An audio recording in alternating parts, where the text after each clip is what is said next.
దేవునితో మనిషిని, మనిషితో దేవుడిని కలిపి ఉంచేది ఆత్మ. దేవుని ఆత్మ మనిషి ఆత్మతో, మనిషి ఆత్మ దేవుని ఆత్మతో కలిసి ఉంటూ దేవుడి సంగతులు మనసులు అర్థం చేసుకుంటూ వాటిని అనుసరిస్తూ జీవించడం మూలంగా శాంతి సమాధానం కలిగి ఉంటారు.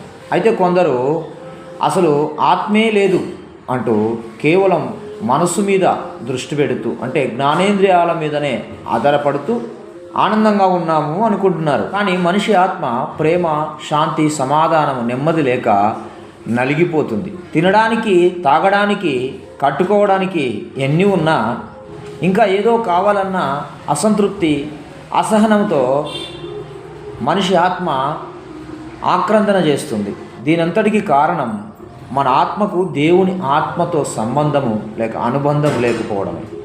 ఈ సత్యాన్ని గ్రహించి దేవునితో సరి చేసుకుంటే, సమాధాన పడితే ధన్యులమవుతాం.